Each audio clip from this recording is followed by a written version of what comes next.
to me sometime on January, February, March 2013. Upon receipt of the money, I turned them over to Ronnie as soon as I had the time at the above-mentioned house of Secretary de Lima. Number 5, I was able to remit to Mr. Dayan 1,600,000 pesos of the amount I received from Mr. Gop. The remaining 800,000 were used for other expenses of Secretary de Lima. Number 6, on 4 occasions on January 2013, I also received money from Juvencio Ablen Jr., which he said came from the inmates. On the first occasion, Mr. Ablen handed me 1 million pesos. Then he handed me 300 pesos. Then a few days later, followed by 2 more deliveries of 200,000 pesos each. In sum, I received a total of 1,700,000 pesos from Mr. Ablen, which I delivered to Mr. Dayan on several occasions at the above-mentioned house of Secretary de Lima. Sometime in February 2013, a relative of Herman Ago, an inmate, through an emissary, gave me 1 million pesos. I refused to accept this one, but iniwan po to facilitate the application of pardon of Mr. Ago. Though the application for pardon of Mr. Ago did not materialize, I wasn't able to return his money as I have already delivered the money to Mr. Dayan at the above-mentioned residence of Secretary de Lima shortly after the same. I was privy to this transaction because of my close relation to Secretary de Lima, who I know trusts me. In fact, whenever she would celebrate her birthday, I would volunteer to shoulder the expenses for the services and food provided by the caterer. During Christmas seasons, I would decorate her house with Christmas decors. I would likewise contribute to her events, such as giving sacks of rice for her gift-giving activities in Bicol during Christmas season. I also spent cash as gift to the indigents. My family and I would also visit her at the house in South Bay, Village Parañaque, and even in her house in Bicol. During my tenure as officer in charge of the Bureau of Corrections, I also received several special requests from inmates such as long weekends, that is to allow their visitors to stay with them for a couple of days, entry of construction materials, conduct of celebrations inside the NBP. Inmate Herbert Culanco made several requests to conduct a celebration inside the NBP.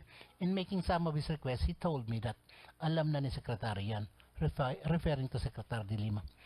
I would casually mention such celebration requests, including the request of inmate Culanco to Secretary de Lima, whenever I have the opportunity to tell her, to which she would normally respond with a nod.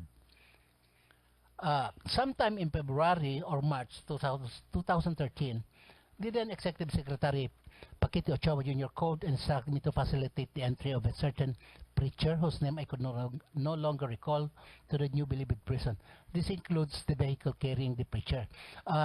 This is added as a fact, but this number 12 is a good Samaritan work of Secretary Ochoa because according to him, hindi masyado makalakad yung preacher.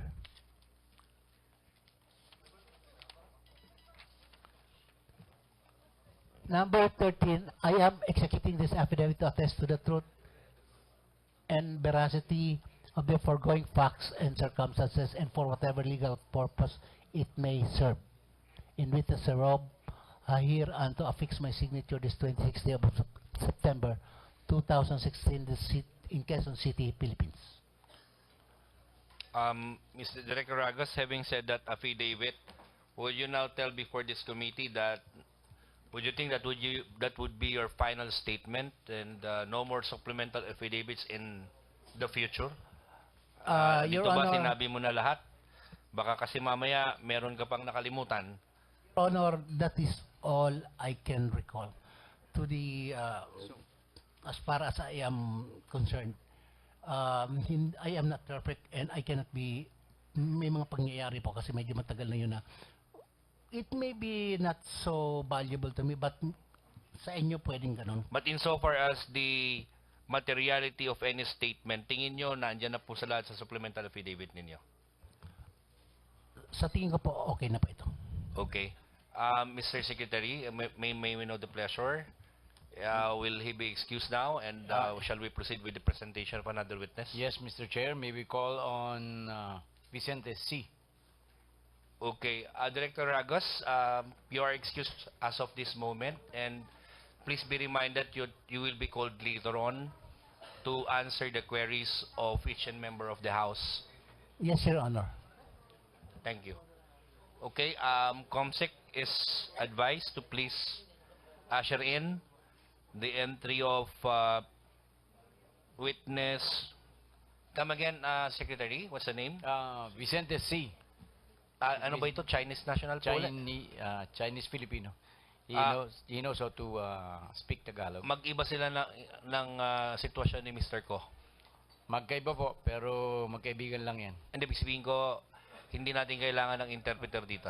Hindi na po, kasi dito lumaki yan sa Pilipinas. Ah, okay.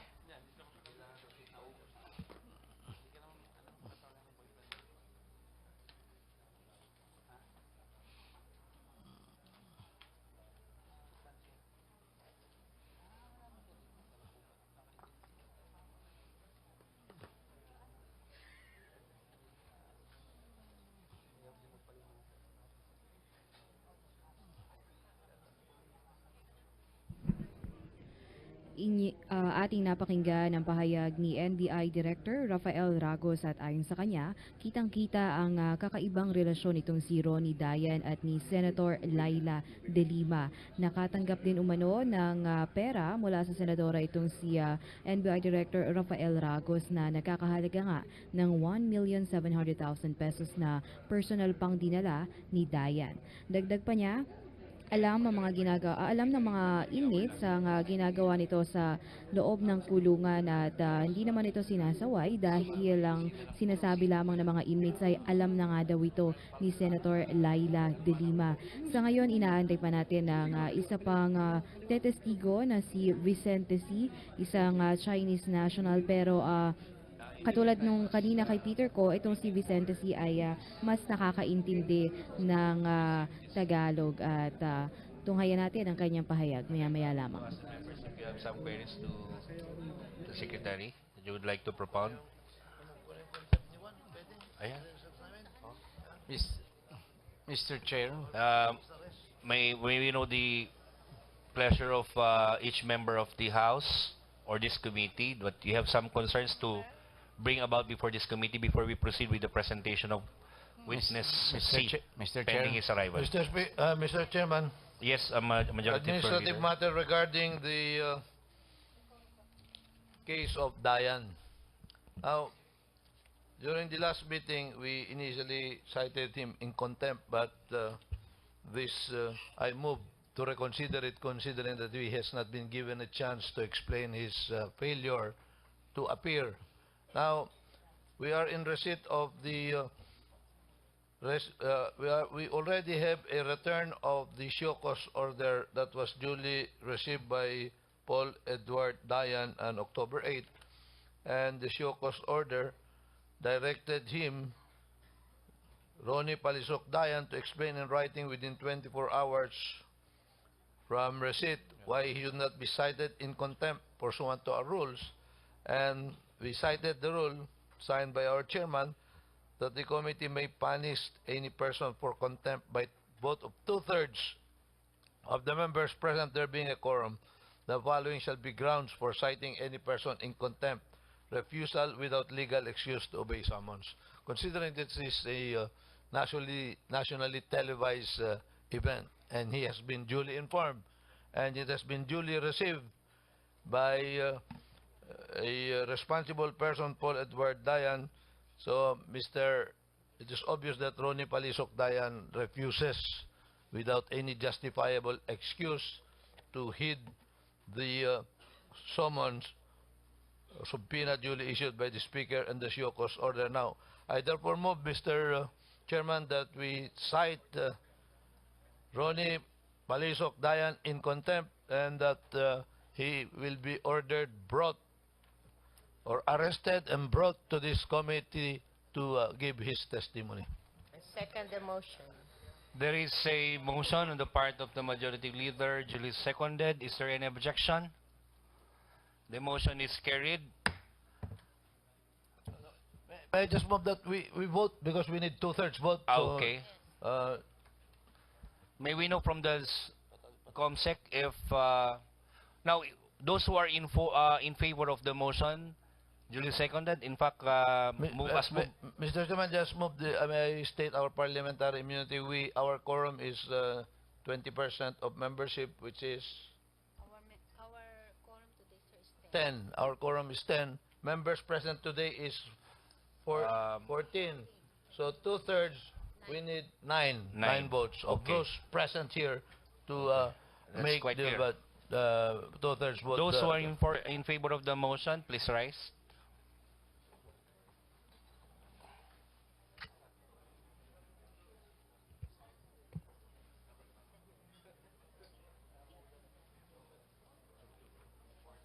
May we know from the...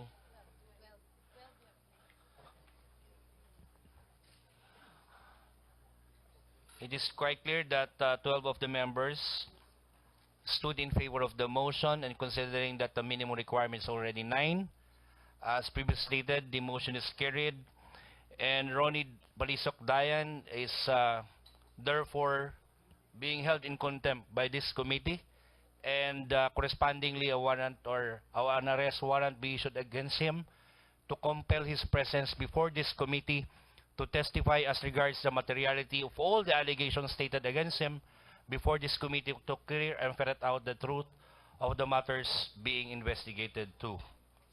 So ordered. Okay. Mr. Yes, Mr. Mr. Secretary. Chair, the resource person is now in the room, and may we request that the oath be administered to him.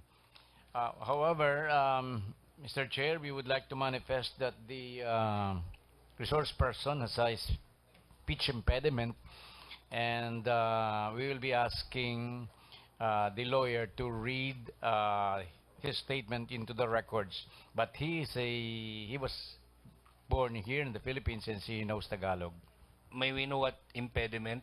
Ngo. Okay. Okay. Dear Chairman, there's another point before he goes to his testimony. Since we have the DOJ Secretary here and the Deputy Director General for Operations, we will issue the written order, but kindly alert already your law enforcement operatives to We will do. implement We will. the order when which will be issued readily. Thank you. The NBA chief is also around. Okay. Thank you, Majority Leader. Mr. Secretary, please proceed. So, may we ask that the oath be administered? Comsec is advised to please administer the oath. And the counsel for the witness. May we know the counsel? Yeah, please state your name. Good evening, Your Honors. I'm Attorney Jennifer Melendez, Assisting Counsel for Vicente C. So you are engaged as a private lawyer. I'm a private lawyer, Your Honor. Mr. Chair, Yes, Congressman Roque, what's the pleasure of... before we leave the issue of Dayan, may I also ask if we can put Mr. Dayan in the watch list of the CID? yes, Mr. Secretary. We have already put Mr. Dayan in the lookout bulletin, just like the lookout bulletin the DOJ then issued during GMA's time, during GMA's arrest. Does it mean that all of the our exit points via the immigration officers duly noted already? As long as the ports are manned by our immigration, although we were told that there are some ports which are our immigration people are not represented. Thank you, Mr. Chair. Okay. So, may we request our COMSEC to please administer the oath, please. Thank you. Tayo po kayo, Mr. C. Itaas po niya inyong kanang kamay at sumunod sa aking sasabihin. Ako, pakisabi po ng pangalan, Vicente C. ay taus pusong nanunumpa Natulungpa, na magsasabi magsasabi, ng katotohanan, katotohanan, buong katotohanan, buong at katotohanan, bawang katotohanan lamang. ang bawat totohanan lamang. Tulungan nawa ako Tulong ng ako, poong may kapal. papan. Thank you, Mr. Chair. May I explain about the immunity given to the witness? uh,